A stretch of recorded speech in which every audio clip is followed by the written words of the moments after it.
சமூக ஆர்வலர் திரு உதயகுமார் இணைந்திருக்கிறார். சார் வணக்கம். இந்த விசச்சாராய மரணம் அப்படின்றது என்றோ ஒரு நாள் இப்போ நிகழ்ந்திருக்கு நம்ம பார்க்குறோம். ஆனால் இதனுடைய நெட்வொர்க் அப்படின்றது முன்பே இருந்திருக்குன்னு இப்போ சொல்கிறாங்க. வெளியில் சொல்ல முடியல, ஊரில் இருக்கவங்க தெரிஞ்சவங்க இவங்கெல்லாம் பண்ணாங்க அப்படின்னு. இதில் எங்கே தவறு நடந்திருக்குன்னு நினைக்கிறீங்க? நான் கேள்விப்பட்ட வரைக்கும் தமிழ்நாடு முழுக்க இது பரவலா இருக்கு. இது கள்ளக்குறிச்சி மாவட்டத்துக்கு மட்டுமேயான பிரச்சனை இல்லை. ஐயா ராஜாராம் பேசும்போது காவல்துறையை குற்றஞ்சாட்டி சொன்னாரு. காவல்துறைக்கு இதுல பங்கு இருக்கு, நிச்சயமா மறுப்பதற்கு இல்லை. ஆனால் அதற்கு மேலே போய் ஒரு அரசியல் பிரச்சனையாக இது பார்க்க வேண்டியது இருக்கு. கடந்த 2023 ஆண்டு மே மாதம் நினைக்கிறேன், செங்கல்பட்டு, விழுப்புரம் மாவட்டங்கள்ல 2 சம்பவங்கள் நடந்து கிட்டத்தட்ட 22 பேர் உயிரிழந்தாங்க. உடனடியா இதே திமுக அரசு என்ன பண்ணுச்சுன்னா சிபிசிஐடி என்கொயரி, ஏதோ சிபிசிஐடி என்கொயரி நடந்தாச்சுன்னா பிரச்சனை நடக்காத மாதிரி பண்ணாங்க. 1842 கேசஸ் நாங்க ஃபைல் பண்ணியிருக்கோம், 1558 பேர் கைது பண்ணியிருக்கோம், மிக பிரமாண்டமான நடவடிக்கை எடுத்தாங்க. ஐயா சைலேந்திர பாபு அப்போது காவல்துறை தலைவராக இருந்தார். ஒரு மிகப்பெரிய நடவடிக்கை எடுத்து இதுக்கு மேல இது நடக்காதுங்கிற மாதிரி எல்லாம் ஒரு தோற்றத்தை கொண்டு வந்தாங்க. ஒரு வருடம் ஆகல, அதுக்குள்ள பழையபடி இப்படி நடந்திருக்கு. காரணம் என்ன? இந்த அரசியல் கட்சிகளை பாருங்க.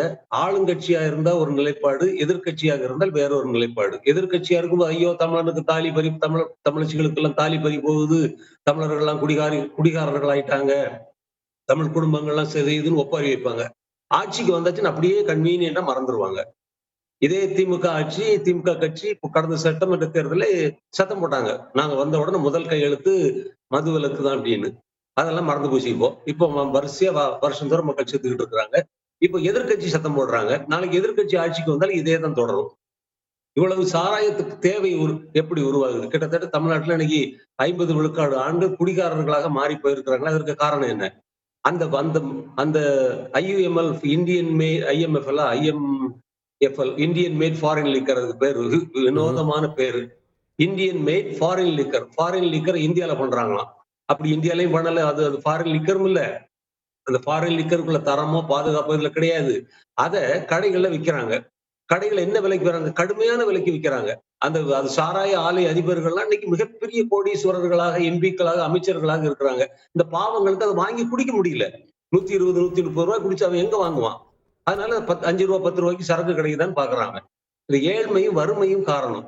ஒரு பக்கம் இந்த சாராய ஆலை அதிபர்கள், அது தொடர்பான தொழில் முதலாளிகள் எல்லாம், தொழில் நடத்தக்கூடிய முதலாளிகள் எல்லாம் மிகப்பெரிய கோடீஸ்வரர்களாக, மிகப்பெரிய அதிகாரம் மிக்கவர்களாக, செல்வாக்கு மிக்கவர்களாக, தொடர்ந்து எம்பிக்களாக, எம்எல்ஏக்களாக, அமைச்சர்களாக மாறக்கூடிய அளவுக்கு வளர்ந்தோங்கி சிறந்து வாழ்ந்துகிட்டு இருக்கிறாங்க. ஆனா இந்த பாவங்களை பாருங்க, அவனுக்கு முடியல, 5 ரூபாய்க்கு 10 ரூபாய்க்கு பாக்கெட்ல கிடைக்குதுன்னு வாங்கி குடிச்சுன்னு ரோட்ல கிடந்து சாகுதுங்க. அப்ப இதுக்கெல்லாம் காரணம் யாரு? இதெல்லாம் ஏன் அரசாங்கம் கேள்வி கேட்கறதுல? வெறும் காவல்துறை எஸ்பியை சஸ்பெண்ட் பண்ணிட்டாங்களாம், எஸ்பி இன்ஸ்பெக்டர் 2-3 போலீஸ்காரங்களை சஸ்பெண்ட் பண்ணிட்டாங்களாம். போலீஸ் ஸ்டேஷன்ல 50 அதிகாரிகள் இருக்காங்க வைங்க, அவன் அந்த போலீஸ் லிமிட்டுக்குள்ள உள்ள எத்தனை பேரை கண்டுபிடிக்க முடியும்? எந்த வீட்டுக்குள்ள சாராயம் காய்ச்சானா எங்க வச்சு விற்கிறான்னு எப்படி கண்டுபிடிக்க முடியும்? ரேடாரா வச்சா பாத்துட்டு இருக்காங்க.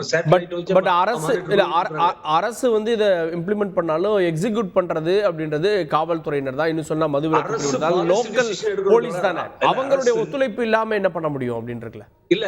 அரசு கள்ள இறக்குறதுக்கு அனுமதி கொடுங்க. அதான் நிறைய பேர் கேட்டுட்டு இருக்கிறாங்களே. கள்ளு குடிச்சு எவரும் சாக மாட்டான். கள்ளு குடிச்சு இந்த மாதிரி எல்லாம் ஹூச்சு லிக்கர்லாம் இந்த மாதிரி பரவாது. பனைமரம் பாதுகாக்கப்படும், பனை ஏறுறவங்களுக்கு வேலை கிடைக்கும், அது உடலுக்கும் ரொம்ப பெரிய தீங்கு கிடையாது. அதனால கல் இறக்க அனுமதி தாங்கன்னு கேட்கறாங்களே, அதை கொடுக்கலாம்ல. இவங்க சாராய ஆலை அதிகாரிகள் தயாரிக்கக்கூடிய சாராயத்தை தான் வாங்கி குடிச்சு சாகணும்னு தலையில் எழுதியிருக்கா. அப்படி அரசாங்கம் தவறான முடிவுகள் எடுக்குது. அது எந்த அரசாங்கம், எந்த கட்சியினோட அரசாங்கமாக இருந்தாலும் சரி, தமிழ்நாடு அரசாங்கம் இந்த மது பான கொள்கையில தொடர்ந்து தவறுகள் பண்றாங்க. இன்னைக்கு பார் நடத்துறதாவும் அரசியல் கட்சி பிரமுகர்கள் எல்லாம் அவங்களுக்கு லாபம் கிடைப்பதற்காகவும், அவங்க செழித்தோங்கி வாழ்வதற்காகவும் எல்லா கொள்கை திட்டங்களை வகுத்தி வச்சுக்கிட்டு வெறும் போலீஸுக்கு மேல மட்டும் நம்ம குற்றம் சொல்றது தவறுன்னு நினைக்கிறேன். போலீஸ்கிட்ட தப்பு இருக்கு.